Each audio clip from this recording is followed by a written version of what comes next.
मेरा नाम वरुण है। मैं बरेली का रहने वाला हूँ। मेरी जिंदगी अपने माता पिता के साथ बहुत अच्छी गुजर रही थी। उस समय मैं 6 साल का था जब मेरी माँ मुझे इस दुनिया में अकेला छोड़कर चली गई थी। वैसे तो मेरे पापा जिंदा थे, लेकिन माँ के मरने के बाद पापा से अकेलापन बर्दाश्त नहीं होता था। यह यूं कहा जाए कि अपने छोटे से बच्चे की परवरिश उनसे नहीं हो रही थी। जब मैंने जन्म लिया था तब मैं अपने माता पिता का लाडला था। वो दोनों ही मिलकर मुझे बहुत प्यार किया करते थे। बचपन में मुझे पता नहीं था कि अपने माता पिता से अलग होने का गम क्या होता है, कि मैं बचपन से ही बहुत शरारती था और हमेशा शरारतें करने में लगा रहता था। मेरे पापा एक कारोबारी इंसान थे और अच्छा कमाते थे। मेरी माँ की उनके साथ लव मैरिज हुई थी। ऊपर वाले ने उन्हें मेरे रूप में उनकी मोहब्बत की निशानी दी थी। मेरे जन्म के बाद मेरी माँ को एक बड़ी बीमारी लग गई थी, जिसकी वजह से वो हमेशा बीमार रहती थी। उनका इलाज चलता रहता था, फिर भी वो खुश रहती थी और अपने बेटे से बहुत प्यार किया करती थी। मेरे जन्म के बाद से हमारे घर में खुशियां ही खुशियां छा गई थी, लेकिन अक्सर माँ की तबीयत इतनी ज़्यादा ख़राब हो जाती थी कि पापा बहुत ज़्यादा डर जाते थे। पापा ने माँ का इलाज विदेश में भी करवाया था। कुछ दिनों तक तो वो ठीक रहती थी, लेकिन कुछ दिनों बाद फिर से उनकी हालत बहुत ख़राब हो जाती, जिसकी वजह से घर का माहौल भी बदल जाता था और मेरे पापा को मेरी फिक्र होने लगती थी कि अगर उनकी पत्नी को कुछ हो गया तो इस छोटे से बच्चे का ख्याल कौन रखेगा। कुदरत को भी शायद मेरी माँ का इस दुनिया से चले जाना ही मंजूर था। इसलिए मेरी माँ मेरी 6ठी सालगिरह होने के 2 महीने बाद दुनिया से विदा हो गई थी। माँ की मौत पर पापा बहुत रोए थे, क्योंकि वो उनसे बहुत मोहब्बत करते थे और अपने परिवार से लड़ झगड़कर उन्होंने मेरी माँ से शादी की थी।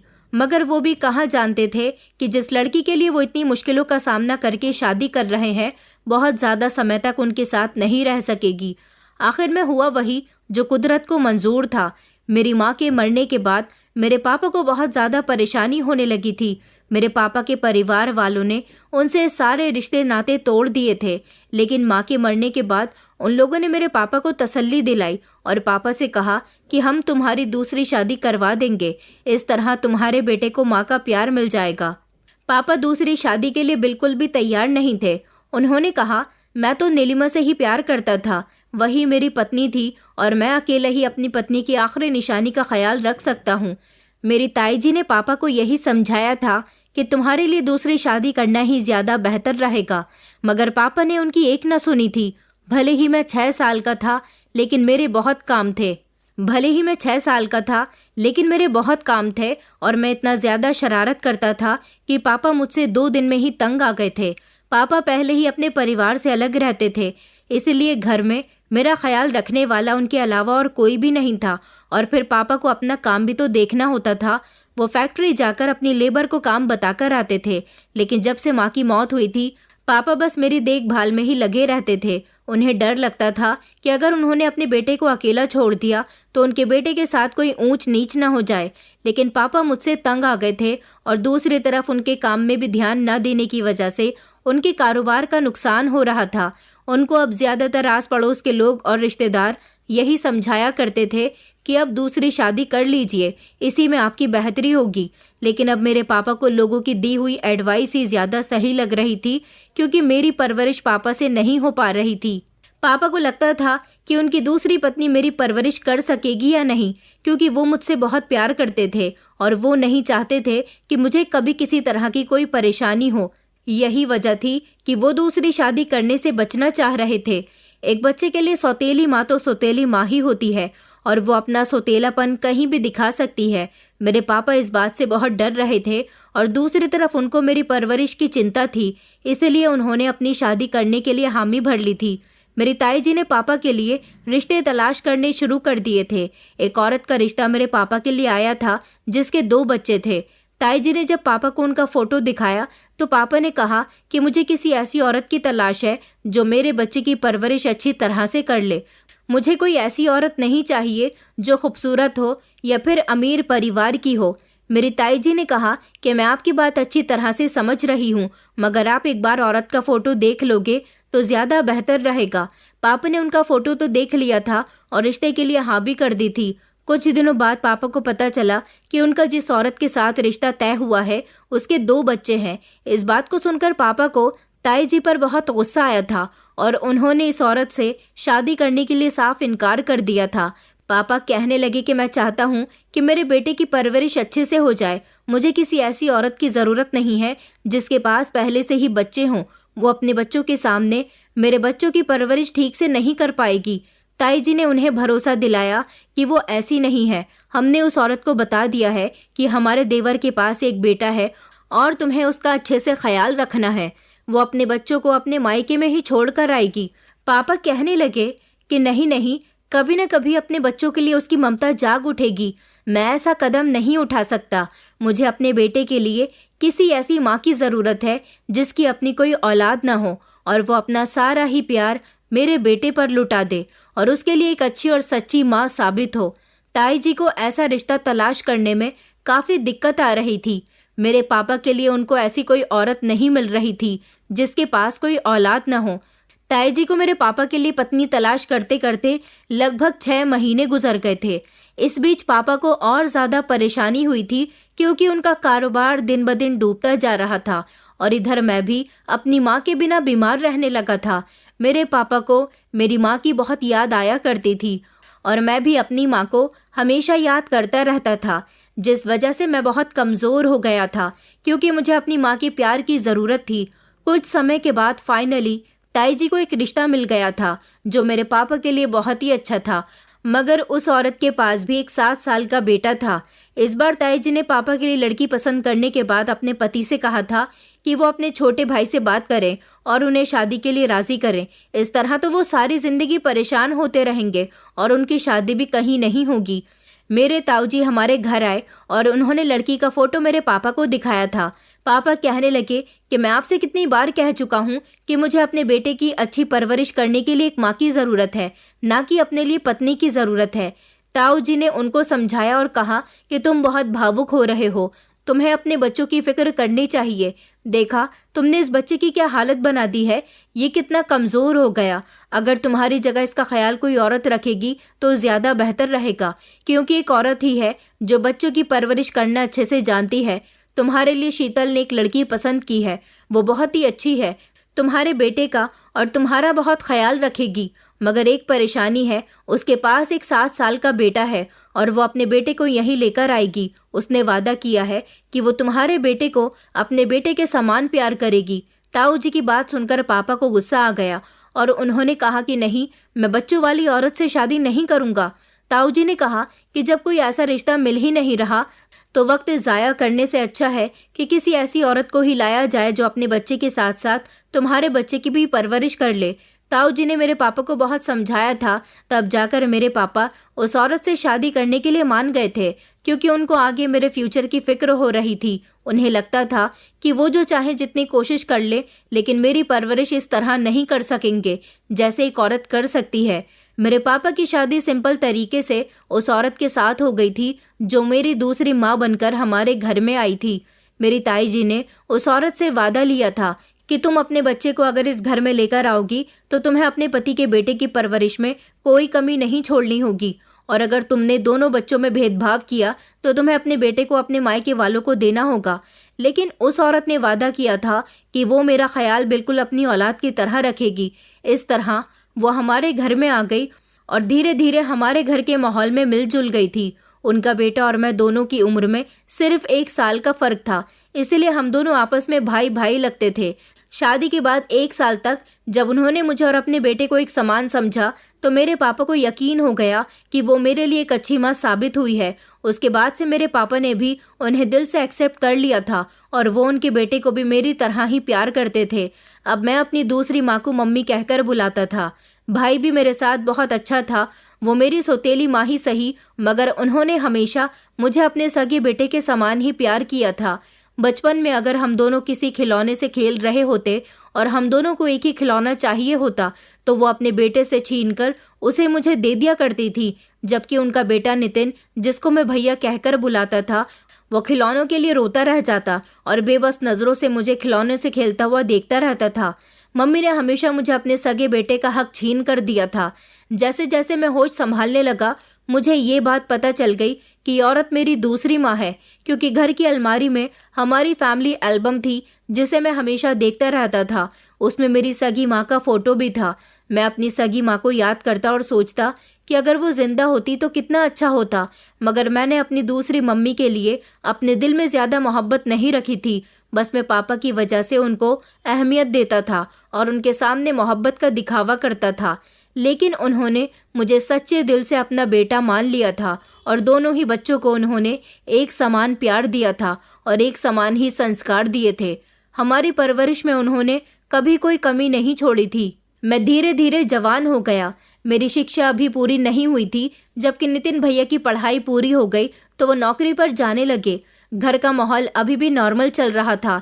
मैं सिर्फ सबसे ज्यादा अपने पापा से ही प्यार करता था, क्योंकि बचपन से लेकर अब तक मुझे ऐसा लगता था कि मेरे पापा ही मेरे अपने हैं। मेरी सौतेली माँ भले ही मुझसे कितना ही प्यार क्यों ना कर ले, रहेगी तो वो मेरी सौतेली माँ ही। ये ख्याल मेरे दिल से ना जाने क्यों कभी निकलता ही नहीं था। इसलिए मैं अपनी सौतेली माँ से दिखावे का प्यार करता और पापा से मुझे दिली लगाव था, जबकि नितिन भैया से भी मैं सिर्फ दिखावे का ही प्यार करता था। मुझे ऐसा लगता था जैसे उन्होंने मेरे घर में आकर मेरे पापा पर अपना हक जमा लिया है। वो दोनों माँ बेटा मेरे घर में भी अपना हक जमाकर बैठ गए थे। मैंने देखा था कि पापा उनको बहुत अहमियत देते थे।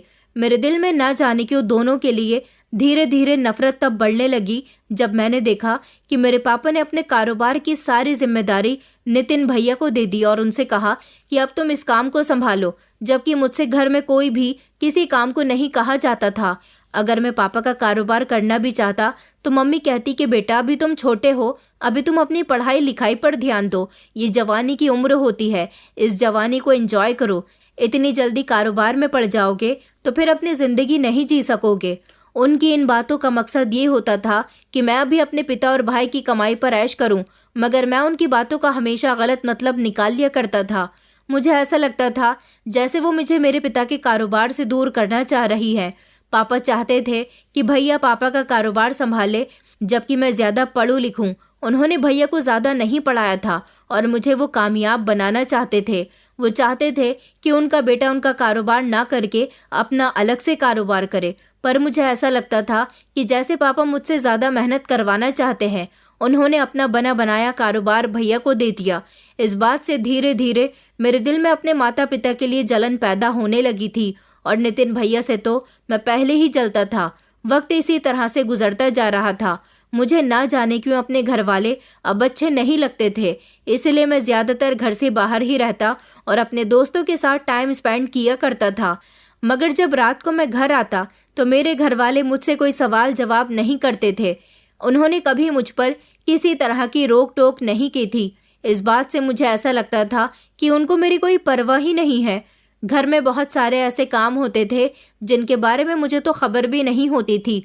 हमेशा मुझे यही लगता रहता था कि इस घर में मेरी कोई वैल्यू नहीं है। मेरा होना ना होना किसी के लिए कोई मायने नहीं रखता, बस उन दोनों के लिए सब कुछ नितिन भैया ही है। अब तो वो लोग नितिन भैया के लिए लड़की तलाश कर रहे थे। ये बात मुझे तब पता चली जब रात के समय मैं घर आया तो मम्मी ने मेरे सामने मिठाई लाकर रख दी और कहने लगी कि मुंह मीठा करो बेटा, तुम्हारे भैया का रिश्ता तय कर कर आई हूँ। मैंने चौंक कर कहा, भैया का रिश्ता? मम्मी कहने लगी कि हाँ बेटा, तुम्हारे भैया की शादी की उम्र हो रही है। पहले तुम्हारे भैया की पत्नी इस घर में आ जाए, उसके बाद बहू से कहूंगी कि वो तुम्हारे लिए भी अच्छी सी लड़की तलाश कर सके, ताकि तुम भी शादी के बंधन में बंध जाओ। मैंने कहा, आप लोग नितिन भैया की शादी करना चाहते हो, लेकिन आपने मुझे लड़की पसंद करने के बाद में बताया कि उनकी शादी होने जा रही है। मम्मी कहने लगी कि नहीं बेटा, ऐसी कोई बात नहीं है। दरअसल पहले से ही मेरे दिल में ये ख्याल था कि पड़ोस में रहने वाली सुशील जी की बेटी को मैं अपने घर की बहू बना लूं। वो मुझे बहुत अच्छी लगती है, इसलिए मैंने उसे नितिन के लिए पसंद कर लिया। मैं तो चाहती थी कि अभी मैं रिश्ता ना लगाऊं, मगर उस लड़की के घर वाले उसके लिए रिश्ता देख रहे हैं। कहीं ऐसा ना हो कि उसकी शादी कहीं और हो जाए, इसलिए मुझे आज तुम्हारे पापा से बात करने के बाद उधर रिश्ता लेकर जाना ही पड़ा। लेकिन वो लोग तो फौरन ही इस रिश्ते के लिए राजी हो गए। इसी खुशी में तुम्हें मिठाई खिला रही हूँ। अभी तो ये बात मैंने नितिन को भी नहीं बताई है। वो जब घर आएगा तब उसे बताऊंगी कि मैंने उसका रिश्ता पक्का कर दिया है। उनकी बात सुनकर मैं ऐसे रिएक्ट करने लगा जैसे मुझे उनके रिश्ते से कोई फर्क नहीं पड़ता, और मुझे नितिन भैया के रिश्ते से फर्क पड़ता भी क्यों। वैसे भी इस घर में उनकी ही खुशियों की परवाह ज्यादा की जाती थी।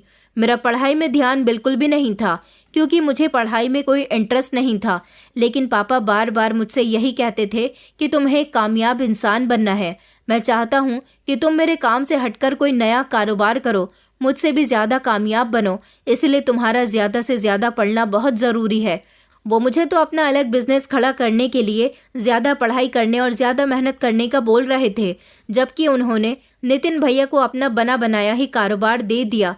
क्या उनके कारोबार पर मेरा कोई हक नहीं था? यही बात मेरे दिल को हमेशा चुभती थी।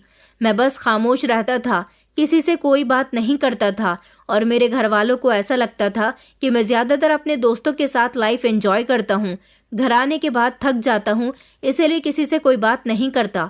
इसी दौरान मेरी मुलाकात एक लड़की से हुई। उसका नाम रीमा था। रीमा से मेरी दोस्ती मेरे एक दोस्त ने करवाई थी जो उसके ही मोहल्ले में रहती थी। मुझे रीमा बहुत पसंद आई थी। पहले तो हम दोनों एक दूसरे से दोस्ती की हद में ही रहकर बात करते थे, लेकिन एक दिन मैंने उससे अपनी मोहब्बत का इजहार कर दिया क्योंकि मैं उसे पसंद करने लगा था। मैं ठहरा एक खाते पीते घर का लड़का, जबकि रीमा एक मामूली से घर की लड़की थी। वो अपनी माँ और 3 बहन भाइयों के साथ रहती थी। उसके पिता की मौत पिछले कई सालों पहले हो चुकी थी। रीमा नौकरी करती थी। मैं जब अपने दोस्त के घर जाता था उसे बुलाने के लिए, तो अक्सर मैंने रीमा को उसके घर से निकलते हुए देखा था। वो अपनी जॉब के लिए घर से निकल रही होती थी। पहली नज़र देखते ही वो मुझे पसंद आ गई थी। मैंने इस बारे में अपने दोस्त रोहन को बताया तो उसने कहा था कि वो रीमा से बात करेगा और कहेगा कि रीमा मुझसे दोस्ती कर ले। मेरे दोस्त ने जब रीमा से कहा तो वो मुझसे दोस्ती करने के लिए मान गई थी। इस तरह हम दोनों काफ़ी समय तक एक दूसरे के साथ दोस्त बनकर रहे। लेकिन जब मैंने उससे अपनी मोहब्बत का इजहार किया तो उसने मुझसे मेरी मोहब्बत का इजहार भी जल्द ही कर लिया था। इस तरह हम दोनों एक दूसरे से प्यार करने लगे थे। न जाने क्यों अब मुझे सबसे ज़्यादा इस दुनिया में अपना सिर्फ रीमा ही लगने लगी थी। ऐसा लगता था जैसे एक वही मेरी अपनी है, बाकी मेरा इस दुनिया में और कोई भी नहीं है। रीमा को मैंने एक मोबाइल फ़ोन खरीद कर दे दिया था क्योंकि उसके पास मोबाइल नहीं था। वो अपने भाई के मोबाइल से छुप छुप कर मुझसे बातें किया करती थी। पैसों की मेरे पास कभी कोई कमी रही ही नहीं थी। पापा भी मुझे हमेशा पैसे देते रहते थे और नितिन भैया से भी मैं जितने मन करता पैसे ले लेता था। लेकिन मुझे ये बात पसंद नहीं थी कि मुझे हमेशा उन लोगों के आगे हाथ फैलाने पड़े। मैं चाहता था कि सब कुछ मेरा हो जाए, मुझे अपने ही पैसे किसी से मांगने न पड़े। ये सारे पैसे, घर, कारोबार, सब कुछ मेरा ही तो था जिस पर नितिन भैया ने अपना कब्जा जमा लिया था। मैं हर दिन रीमा को कहीं ना कहीं घुमाने ले जाता था। रीमा अब मुझसे महंगे महंगे तोहफों की डिमांड करने लगी थी, इसलिए मैं उसकी ख्वाहिशें भी पूरी कर दिया करता था। पहले मैं अकेला अपने दोस्तों के साथ ज़्यादातर समय गुजारा करता था। मेरे दोस्त भी सब अमीर ही थे, इसलिए मेरे पैसे ज़्यादा खर्च नहीं होते थे। लेकिन जब से रीमा मेरी ज़िंदगी में आई थी, मुझे उसके खर्चे उठाने के लिए पापा और भैया से जल्दी जल्दी पैसे मांगने पड़ रहे थे। रीमा किराए के घर में अपने परिवार के साथ रहती थी और नौकरी करती थी, लेकिन जब से वो मेरे साथ रहने लगी थी तब से वो अपनी जॉब पर भी बहुत कम जाती थी। उसने लगभग अपना सारा ही खर्चा मुझ पर डाल दिया था। अब रीमा कहने लगी थी कि मैं तुमसे शादी करना चाहती हूँ। हमारे बारे में मेरी माँ को पता चल गया।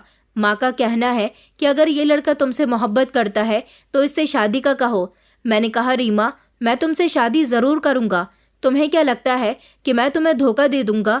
रीमा कहने लगी कि मुझे ऐसा नहीं लगता, मगर मेरी माँ को ऐसा लगता है। मेरी माँ का कहना है कि ये अमीर घर के लड़के सिर्फ प्यार मोहब्बत का झूठा खेल खेलते हैं, शादी वादी नहीं करते। मैंने कहा, ऐसी कोई बात नहीं है, मैं तुमसे शादी करना चाहता हूँ, तुम्हें अपनी पत्नी बनाना चाहता हूँ। रीमा कहने लगी, तो फिर अपने घर वालों को रिश्ता लेकर भेज दो। मैंने कहा, मैं अभी तुम्हारे बारे में अपने घर बात नहीं कर सकता क्योंकि मेरे बड़े भाई की शादी पहले होगी, उसके बाद ही मैं अपनी शादी करूँगा। रीमा को मेरी बात सुनकर गुस्सा आ गया। वो कहने लगी, इसका मतलब मेरी माँ ठीक कह रही है कि तुम मुझसे शादी नहीं करना चाहते बल्कि मेरे साथ टाइम पास कर रहे हो। मैंने कहा, रीमा, ऐसा नहीं है, मैं तुम्हारे साथ टाइम पास क्यों करूँगा? मैं तो हमेशा तुम्हारा ख्याल रखता हूँ। तुम्हें खुश करने के लिए जैसा तुम कहती हो वैसा ही करता हूँ। तुम मेरी मोहब्बत को गलत मत समझो। उसने कहा, अगर तुम मुझसे सच्ची मोहब्बत करते हो तो मेरे घर आओ और मेरी माँ को यकीन दिलाओ कि तुम मुझसे मोहब्बत करते हो, क्योंकि मेरी माँ मुझे तुमसे बात करने के लिए मना कर रही है।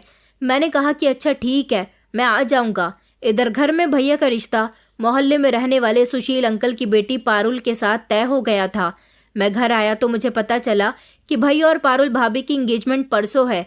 मैंने सोचा भी था कि मुझे घर में अपने और रीमा के बारे में बात कर लेनी चाहिए, लेकिन घर में भैया और पापा पहले से ही मेरा इंतजार कर रहे थे।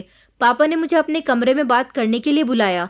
जब मैं पापा के पास गया तो देखा कि नितिन भैया पहले ही उनके पास बैठे हुए थे। उन दोनों ने मुझसे बड़े मुस्कुराकर बात की और मुझे अपने पास बैठने के लिए कहा।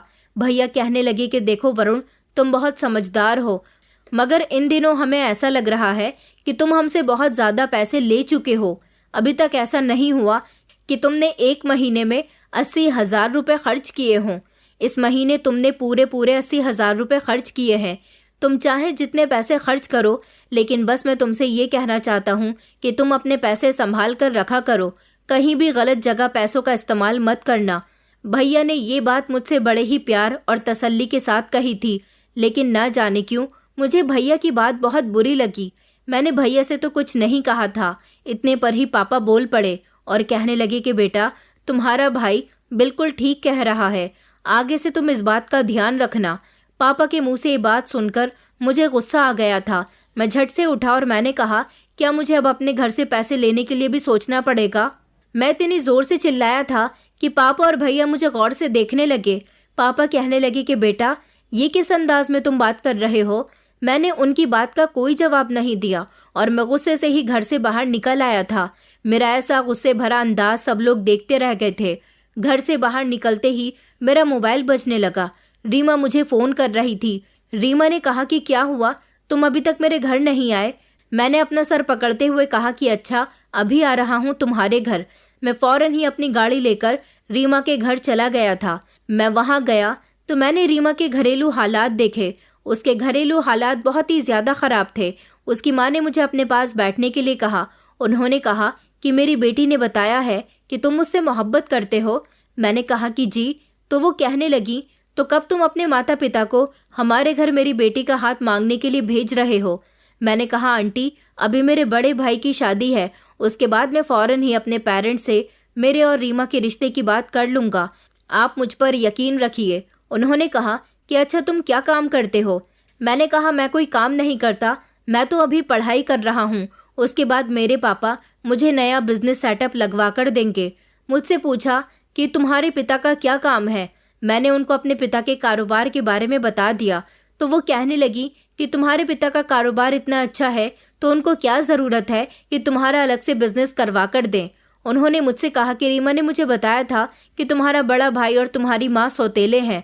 मैं उनके सवाल पर शर्मिंदा हुआ और मैंने कहा कि जी, रीमा ने आपको ठीक बताया। वो कहने लगी कि जब तुम्हारे पिता का कारोबार इतना अच्छा है तो तुम उनका ही बिजनेस क्यों नहीं संभाल लेते? और तुम्हारा बड़ा भाई क्या करता है? मैंने उनको बताया कि बड़े भैया पापा के कारोबार में ही लगे हुए हैं। उन्होंने कहा, अच्छा, तो तुम्हारे पिता ने अपने सौतेले बेटे को अपना कारोबार सौंप दिया और छोटे बेटे को भरोसे पर बिठाया हुआ है कि कब उसकी पढ़ाई पूरी हो और कब उसको कारोबार करवाया जाए। तुम्हारी सौतेली माँ और उसके बेटे दोनों ने ही तुम्हारे घर और कारोबार पर अपना कब्जा कर लिया है। इसका साफ साफ मतलब यही है कि तुम्हारे पिता को अपना सगा बेटा दिखाई नहीं देता। मैंने कहा, आंटी, ऐसी कोई बात नहीं है, आप गलत समझ रही हैं। वो कहने लगी कि ना बाबा ना, मैं अपनी बेटी की शादी तुम्हारे साथ नहीं करूंगी। जहां तुम्हारी ही तुम्हारे घर में कोई औकात नहीं है, वहां मेरी बेटी को सुकून से कैसे रहने दिया जाएगा? मैंने कहा, आंटी, आप ये कैसी बातें कर रही हैं? रीमा मेरे घर में बहुत खुश रहेगी। बस एक बार भैया की शादी हो जाए, फिर खुशी खुशी सब लोग यहाँ आकर रीमा को ले जाएंगे। वो कहने लगी कि तुम्हारे माता पिता सिर्फ दिखावे की मोहब्बत तुमसे करते हैं ताकि तुम्हारे दिल में ये ख्याल ना आ जाए तुम्हारे पिता ने दूसरी शादी करके तुम्हारी जिंदगी बर्बाद कर दी। जबकि असल बात तो यह है कि उन लोगों को तुम्हारी कोई फिक्र ही नहीं है। अगर फिक्र होती तो अपना कारोबार तुम्हें देते, अपनी जायदाद भी तुम्हारे नाम कर देते, मगर मुझे नहीं लगता कि तुम्हारी सारी जायदाद वो तुम्हारे नाम करेंगे। जबकि वो अभी से ही अपने बड़े बेटे को ज्यादा अहमियत दे रहे हैं, तो तुम्हारा बड़ा भाई चालाकी से सब कुछ अपने नाम करवा लेगा और फिर तुम सड़कों पर मारे मारे फिरोगे। देखो, एक शर्त पर मैं तुम्हारी शादी अपनी बेटी के साथ करवाऊंगी। तुम्हें अपने पिता की सारी जायदाद अपने नाम करवानी होगी। मैंने कहा, लेकिन ये सब कुछ इतना आसान नहीं है। अभी मेरे माता पिता जिंदा हैं, उनके होते हुए कुछ नहीं हो सकता। मेरी सास कहने लगी, तो फिर ठीक है, जब सब कुछ तुम्हारा हो जाए तब जाकर मेरी बेटी का हाथ मांग लेना। मैं उससे तुम्हारी शादी कर दूंगी। उस दिन ना जाने क्यों मुझे हर किसी पर गुस्सा आ रहा था। मैं रीमा की माँ को भी गुस्सा दिखाकर घर से निकल आया था। शाम तक मैं अपने दोस्त के घर पर रहा। भैया और पापा लगातार मुझे फ़ोन कर रहे थे। मम्मी भी बहुत परेशान थी। मेरे दोस्त ने मुझे यही समझाया कि तुम्हें अपने घर चले जाना चाहिए। रात का समय हुआ तो मैं अपने घर आ गया था। न जाने क्यों मुझे उन लोगों से हमदर्दी महसूस हुई और मैं उनके सामने शर्मिंदा होने लगा। उन्होंने मुझे बहुत समझाया और कहा कि बेटा, तुम हमारी बात का गलत मतलब समझ रहे थे।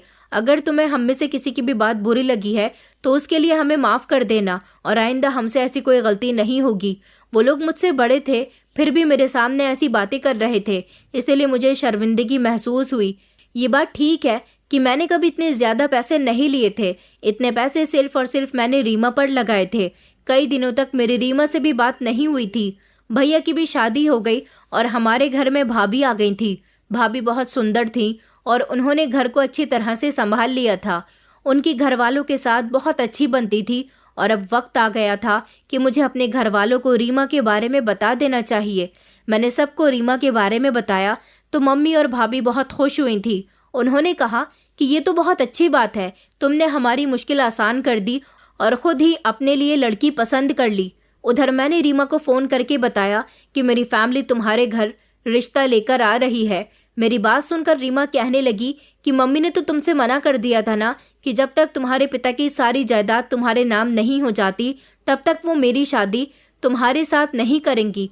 मैंने कहा, तुम्हारी मम्मी का दिमाग खराब हो गया है। अब मैं अपने घर में तुम्हारे और अपने बारे में बता चुका हूँ। अगर तुम मुझसे मोहब्बत करती हो तो अपनी मम्मी को मनाओ।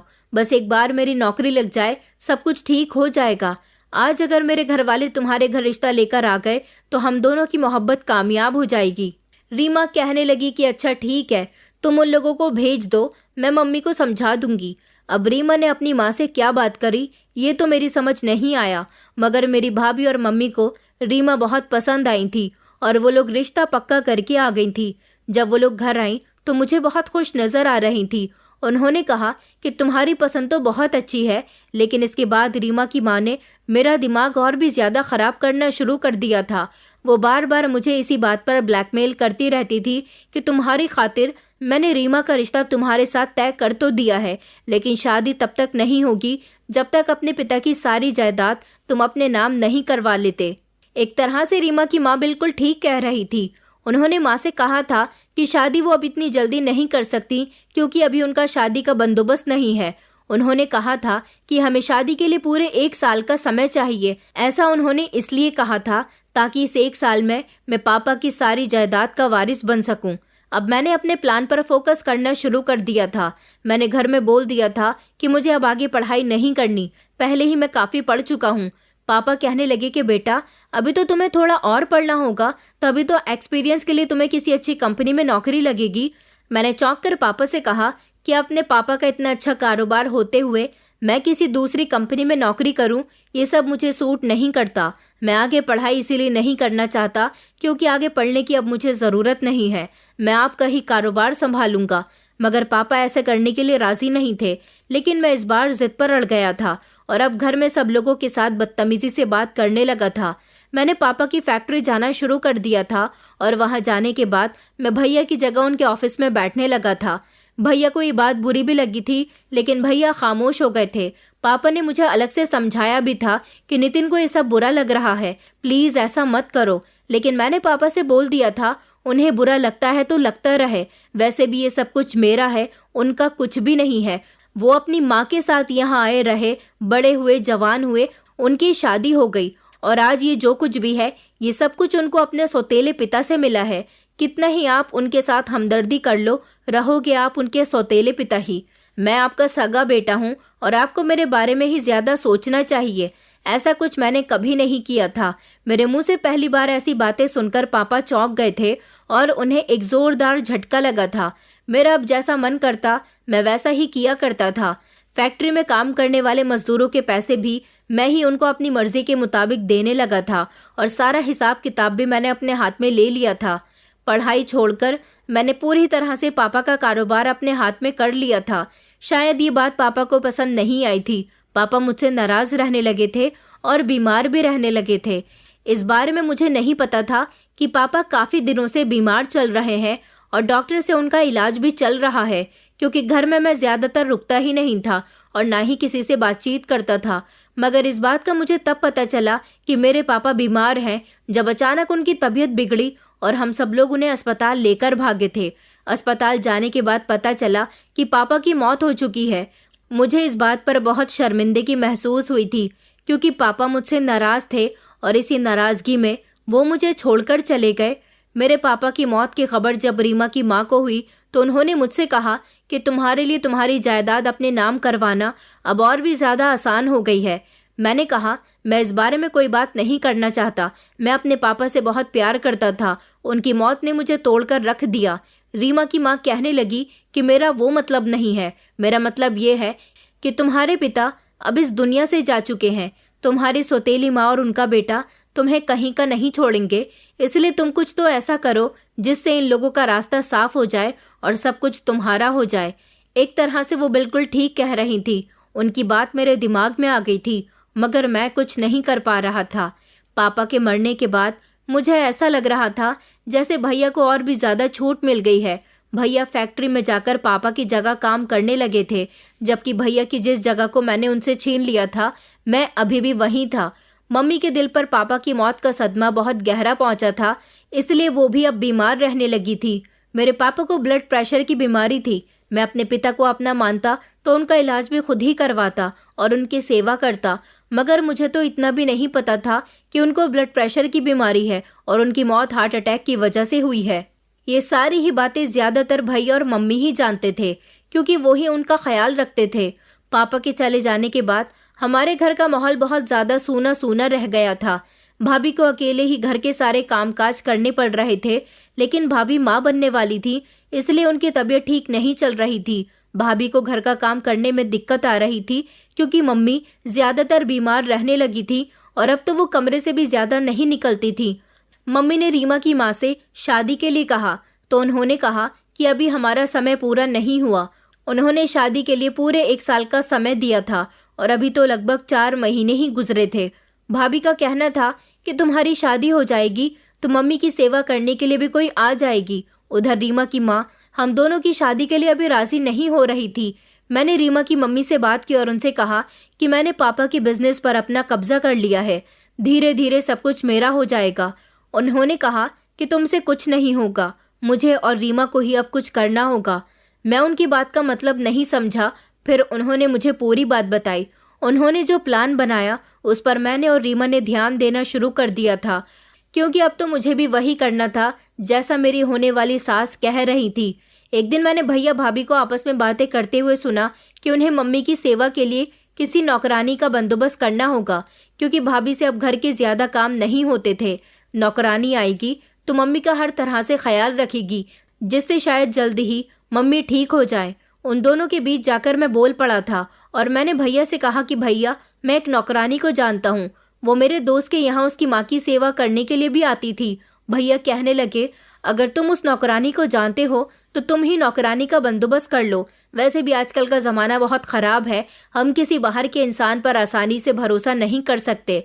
इस तरह मैंने नौकरानी का बंदोबस्त कर दिया था और अगले ही दिन से वो नौकरानी हमारे घर में काम करने आने लगी थी। मगर वो घाघरा चोली पहनती थी और उसके सर पर हमेशा घूंघट रहता था। भैया का कहना था कि वो जितने चाहे पैसे ले ले, लेकिन मम्मी की सेवा में कोई कमी ना छोड़े और घर के सारे काम भी अच्छी तरह से करे। उस नौकरानी का नाम सुंदरी था। वो लड़की अब हर रोज़ हमारे यहाँ मम्मी की सेवा करने आने लगी थी। हर रोज़ वो सुबह उनको नाश्ता अपने हाथों से करवाती, उनके बाल बना देती और मम्मी के पैर भी दबाती थी। घर के सारे काम भी बहुत अच्छी तरह से करती थी। इसके काम भाभी को बहुत पसंद आते थे। मैंने एक दिन भाभी को इससे बातें करते हुए सुना था। भाभी ने कहा कि सुंदरी, मैं तुम्हारा चेहरा देखना चाहती हूँ। जिस दिन से तुम हमारे यहाँ काम पर आई हो, चेहरा ढककर ही काम करती हो। यहाँ सारा दिन मैं ही तो घर में होती हूँ। वो कहने लगी कि नहीं, आपके देवर भी घर में होते हैं और आपके पति भी। मेरी भाभी ने कहा, मगर वो तो कभी कभी ही घर में होते हैं, ज्यादातर तो तुम्हारा सामना मुझसे या मेरी सास से ही होता है।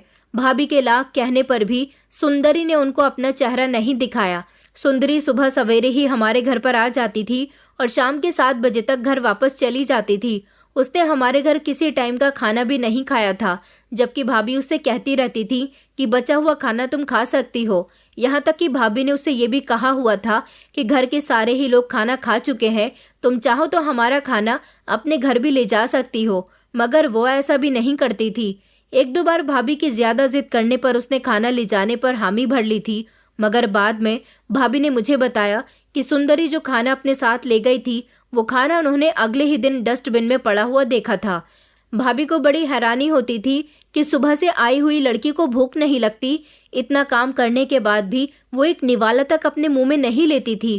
खैर, हम सब लोग इस लड़की के काम से बहुत ज्यादा खुश थे। मैं और भैया हम दोनों ही पापा के कारोबार को अच्छी तरह से संभाल रहे थे। हम दोनों भाई आपस में सौतेले थे। ये बात भाभी को नहीं पता था, क्योंकि वो भले ही हमारे मोहल्ले की थी, लेकिन उनको हमारे मोहल्ले में बसे हुए सिर्फ 6 या 7 साल ही हुए थे, जबकि हम लोग यहाँ कई सालों से रह रहे थे। इधर भाभी की तबीयत भी हर दूसरे तीसरे दिन खराब हो जाती थी। भाभी की डिलीवरी में अभी टाइम था, लेकिन मम्मी की तबीयत अभी तक पहले जैसे नहीं हुई थी। भाभी को लगा था कि नौकरानी के रखने के बाद नौकरानी के थ्रू मम्मी की तबीयत ठीक हो जाएगी, क्योंकि वो हर तरह से मम्मी का ध्यान रखेगी।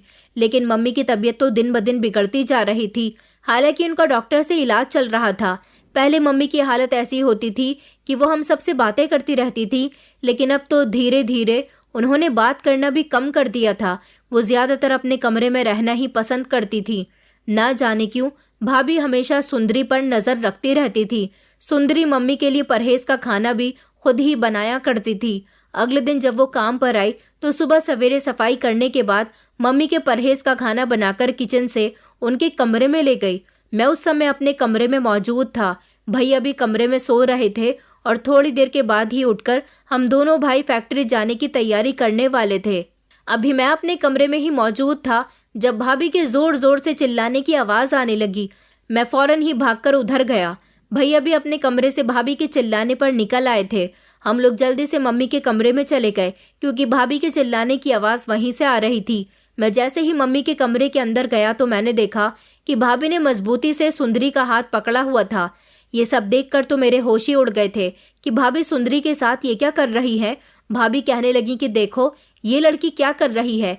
ये अभी मम्मी जी के लिए किचन से खाना बनाकर यहाँ कमरे में लेकर आई। मैं गैलरी में बैठी हुई बुक्स पढ़ रही थी। मैंने सोचा कि मम्मी की तबीयत पूछ लेती हूँ, मगर मैं जैसे ही कमरे के अंदर दाखिल हुई तो मैंने खामोशी से इसे मम्मी के खाने में कुछ मिलाते हुए देख लिया, इसलिए मैंने इसे रंगे हाथों पकड़ लिया।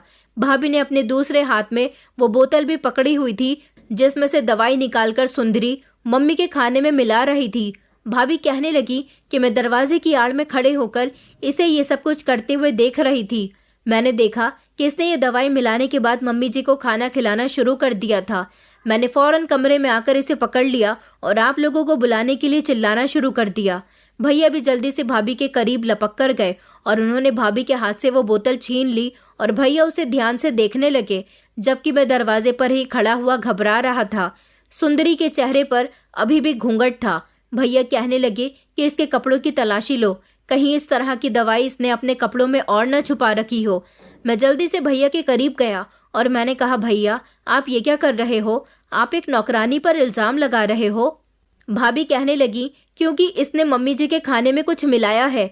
भाभी जल्दी से उसके कपड़ों की तलाशी लेने लगी।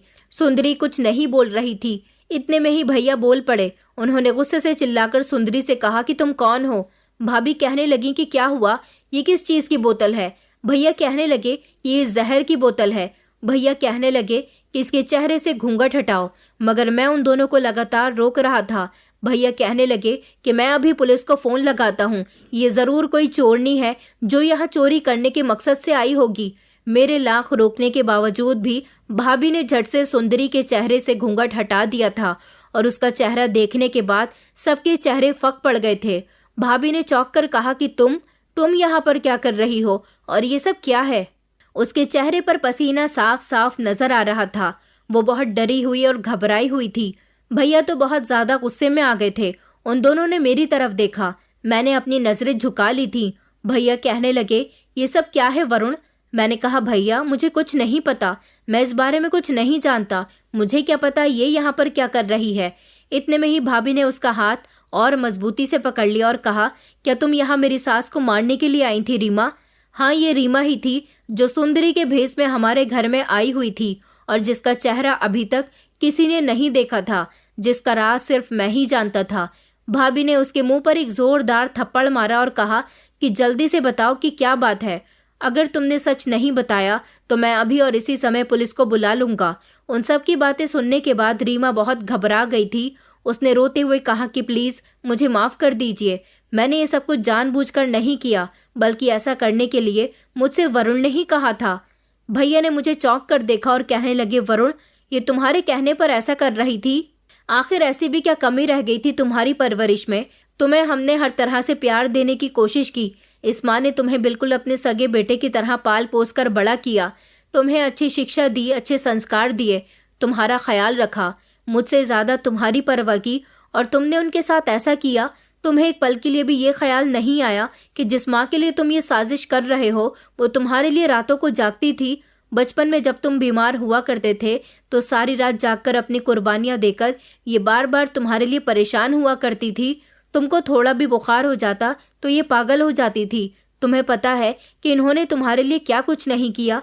मैंने चिल्लाकर भैया से कहा कि हाँ, मैंने ही ऐसा करने के लिए बोला था, क्योंकि मुझे ऐसा लगता है कि आप दोनों माँ बेटे ने मेरे बाप की जायदाद पर, कारोबार पर, घर पर और उनकी मोहब्बत पर, यहाँ तक कि मेरे बाप पर भी अपना हक जमा लिया। इसलिए मैं मम्मी को रास्ते से साफ कर देना चाहता था, क्योंकि यही तो आपको अपने साथ लेकर आई थी ना। उनके जाने के बाद मैं आपको इस घर से निकाल देता और ये बात सब लोगों में साबित कर देता कि ये सब कुछ मेरा और मेरे पिता का है। रीमा की मम्मी रीमा के साथ मेरी शादी नहीं करवाना चाहती। उनका कहना है कि जब तक सारी जायदाद मेरी नहीं हो जाती तब तक वो अपनी बेटी की शादी मेरे साथ नहीं करेंगी। इसलिए मैं ये सब करने पर मजबूर हो गया। मैंने ही रीमा से ये सब करने के लिए कहा था कि वो आप सबका भरोसा जीतने के बाद आज खाने में मम्मी को जहर दे दे। वो काफी दिनों से मम्मी की तबीयत बिगाड़ने के लिए उनको कुछ ऐसी दवाइयाँ दे रही है जिससे उनकी तबीयत बिगड़े। यही वजह है कि आपको ऐसा लगे कि मम्मी बीमारी की वजह से इस दुनिया से गई हैं। कुछ दिनों बाद खाने में जहर मिलाकर हम दोनों आपको भी मरवाना चाहते थे ताकि आप सब लोग यहाँ से चले जाओ और ये सब कुछ मेरा हो जाए, मगर मेरा प्लान फ्लॉप हो गया। मेरी बात सुनने के बाद भैया कहने लगे कि तुम किस मिट्टी से बने हो? जैसा तुम सोचते हो ऐसा कुछ भी नहीं है। अगर मैं तुम्हें अपना भाई नहीं समझता होता या फिर तुम्हारे पिता की जायदाद पर कब्जा करना चाहता तो कभी तुम्हारे पिता को अपना पिता एक्सेप्ट न करता। मैंने उनकी हमेशा बहुत कदर की, उनको हमेशा अपना पिता समझा, यही सोचकर कि मेरी माँ ने भी तो इस घर को अपना और उनके बेटे को अपनी औलाद से बढ़कर प्यार किया। मेरी नीयत खराब नहीं है। तुम अगर यही चाहते हो कि मैं ये सब छोड़कर चला जाऊं तो मैं कल ही यहाँ से चला जाऊंगा। मुझे ज़रूरत नहीं है न तुम्हारे कारोबार की और न ही इस घर की। तुम अकेले यहाँ पर रहो, मैं अपनी मम्मी को लेकर चला जाऊंगा। मगर मेरी एक बात याद रखना, मेरी मम्मी ने हमेशा तुमसे बहुत प्यार किया। एक तरफ मम्मी भी बैठी हुई आंसू बहा रही थी। उन्हें मुझसे ऐसी उम्मीद नहीं थी। भैया और भाभी रोते हुए अपने कमरे में चले गए, जबकि मैं भी एक जिंदा लाश की तरह चलते हुए कमरे में आ गया था। मेरे पीछे पीछे ही रीमा आई और कहने लगी कि ये सब क्या हो रहा है? ये किस बात की नौटंकी चल रही है? कल तुम्हारा भाई यहाँ से चला जाएगा और तुम्हारी माँ भी चली जाएगी। कितना अच्छा होगा, ये सब कुछ मेरा और तुम्हारा हो जाएगा। मैं कब से इस दौलत को हासिल करने के लिए तरस रही थी। आखिरकार मेरा और मेरी मम्मी का प्लान कामयाब हो गया। मैं इतने बड़े घर की और इतनी सारी दौलत की ना जाने कब से तमन्ना कर रही थी। वो अपने आप से ही बातें कर रही थी, मगर उसकी बातें ना जाने क्यों मेरे दिल को चुभ रही थी। उसकी बातों से मैंने आइडिया लगाया कि उसे मुझसे मोहब्बत नहीं बल्कि मेरी दौलत से मोहब्बत है, तभी तो वो इतनी खुश हो रही है। मैंने उसी समय समझदारी दिखाई और रीमा को अपने घर से जाने के लिए कहा। मैंने कहा, रीमा, मैं तुमसे शादी नहीं करना चाहता। मैं अपने भाई और मम्मी को नहीं छोड़ना चाहता हूँ। सारी जिंदगी मैं ही उन्हें गलत समझता रहा हूँ, मगर उन्होंने मेरे साथ कभी कुछ गलत नहीं किया। अभी भी इतना सब कुछ हो जाने के बाद भी भैया खुद ही पीछे हटने के लिए तैयार हो गए। अगर उनकी नीयत सच में मेरे पिता की जायदाद पर खराब होती तो वो यहाँ से कभी न जाते, जबकि पापा का सारा कारोबार भी उनके हाथ में ही है। मेरी बात सुनकर रीमा मेरे पास आई और कहने लगी, ये तुम कैसी फिजूल की बातें कर रहे हो? तुम ऐसा कभी कुछ नहीं करोगे। तुम सब किए धरे पर पानी फेर रहे हो। मैंने कहा, तुम मुझसे मोहब्बत करती हो ना? मेरे इस सवाल पर रीमा का दिमाग घूम गया था। वो कंफ्यूज नजर आ रही थी। मैंने कहा, अगर तुम मुझसे मोहब्बत करती हो तो तो अपनी माँ को तुम्हें मेरी खातिर छोड़ना होगा। वो कहने लगी कि नहीं, ऐसा नहीं हो सकता। मैं अपनी मम्मी के साथ यहाँ आ जाऊंगी और फिर हम लोग शादी कर लेंगे। कल तुम्हारी भाभी और तुम्हारा भाई और तुम्हारी माँ, ये सब लोग यहाँ से चले जाएंगे। ये सब कुछ मेरा, तुम्हारा और मेरे परिवार का होगा। मैंने कहा कि नहीं, तुम्हारी आंखों में लालच मुझे साफ नजर आ रहा है। मैं ऐसी लड़की को कभी एक्सेप्ट नहीं करूंगा जो मुझसे शादी मेरे दौलत के लिए करना चाहती हो, ना कि मेरी मोहब्बत पाने के लिए। मैंने उसी समय उससे अपने घर से निकलने के लिए कहा। मेरे ऐसा कहने पर वो आग बबूला हो गई और कहने लगी कि तुम ऐसा नहीं करोगे। मैंने बहुत मेहनत की है ये सब करने में। तुम्हारी खातिर मैंने खुद पर इल्जाम लिया। मैं तुम्हें कभी नहीं छोड़ूंगी। मैं तुम्हें सब में बदनाम कर दूंगी। मैंने उसी समय उसके मुंह पर एक जोरदार थप्पड़ मार दिया और कहा कि चली जाओ मेरी जिंदगी से, वरना मैं तुम्हें बदनाम कर दूंगा और तुम किसी को मुंह दिखाने लायक नहीं रहोगी। घटिया लड़की, तुमने कभी मुझसे मोहब्बत की ही नहीं। हमेशा तुम्हें मेरी दौलत से ही मोहब्बत रही। मैंने धक्के मारकर उसे अपने घर से निकाल दिया। उसकी हकीकत मेरे सामने आ गई थी।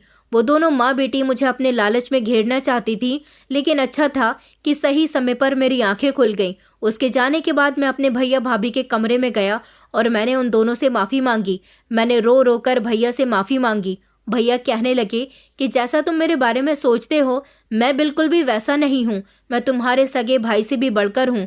मैं तुम पर कभी कोई आँच नहीं आने दूंगा। मेरे भाई, तुमने मेरे बारे में ऐसा कैसे गलत सोच लिया? भैया कहने लगे कि मैं तुम्हें माफ़ कर दूंगा, मगर तुम्हें मम्मी से भी माफ़ी मांगनी होगी। मैं मम्मी के पास उनसे माफ़ी मांगने के लिए गया तो वो इतनी अच्छी थी कि उन्होंने अपने कांपते हुए हाथों से अपना हाथ मेरे सर पर रखा। उनकी आंखों से लगातार आंसू निकल रहे थे। मुझे उनके माफ़ करने का अंदाज बहुत अच्छा लगा था। मैं लगातार रोए जा रहा था। मैं उनके साथ कितना गलत करने जा रहा था, फिर भी उन्होंने कोई शिकवा गिला किए बिना ही मुझे माफ़ कर दिया। कुछ माएँ ऐसी होती है, जन्म ना देकर भी उनसे हमारा गहरा संबंध हो जाता है। शायद मेरी सगी माँ भी मुझसे इतना प्यार न करती जितना प्यार मुझे मेरी सौतेली माँ ने दिया था। और उस दिन के बाद से सब कुछ धीरे धीरे ठीक होता चला गया। मेरे दिल से अपनी मम्मी और भैया के लिए नफरत बिल्कुल निकल गई। भाभी ने मेरी शादी अपनी बहन के साथ करवा दी। ऊपर वाले ने मुझे इतना कामयाब बना दिया जिसके बारे में मैंने कभी सोचा भी नहीं था। पापा का सपना पूरा करने के लिए सबसे पहले मैंने अपनी पढ़ाई कंप्लीट की। उसके बाद ट्रेनिंग के लिए कुछ समय नौकरी की और उसके बाद भैया ने मेरे कारोबार में पैसा लगाया और आज मैं शहर का एक टॉप बिजनेसमैन हूँ। कामयाबी की ऊंचाइयों पर मेरा नाम आता है। ये सब कुछ मेरी माँ की दुआओं का, मेरे पिता की मोहब्बत का और मेरे भाई भाभी की मेहनत का नतीजा है। कुछ लोगों को देखने का हमारा नज़रिया अलग होता है। ज़रूरी नहीं कि हर कोई बुरा है, बस हमें अपने नज़रिए को बदलना होगा। कुछ पराये भी हमारे इस तरह अपने हो जाते हैं कि उनके होते हुए हमें हमारे अपनों से भी इतनी उम्मीद नहीं होती। अपनी माँ की दुआओं के साथ आज भी मैं कामयाब हूँ। मम्मी का इलाज करवा दिया गया और आज वो बिल्कुल ठीक है और अपने परिवार के साथ बहुत खुश है। भाभी का बेटा हुआ और मैं भी अपनी पत्नी के साथ एक खुशहाल जिंदगी गुजार रहा हूँ। इतनी ढेर सारी खुशियाँ होने के बाद मुझे एहसास होता है कि ये सारी खुशियाँ मेरे भाई की और मेरी मम्मी की ही देन है जो आज मुझे मिल रही है। शायद रीमा से शादी करने के बाद मैं उसके और उसकी माँ के हाथों बर्बाद हो गया होता। जल्दी ही सही, मगर मेरी आंखें ऊपर वाले ने खोल दी थी। दोस्तों, उम्मीद करती हूँ आपको हमारी कहानी पसंद आई होगी। कहानी पसंद आई है तो वीडियो को लाइक करें, चैनल पर नए हैं तो चैनल को सब्सक्राइब करें और हाँ, नोटिफिकेशन बेल को ज़रूर दबाएं ताकि अगली अपडेट सबसे पहले आपको मिले।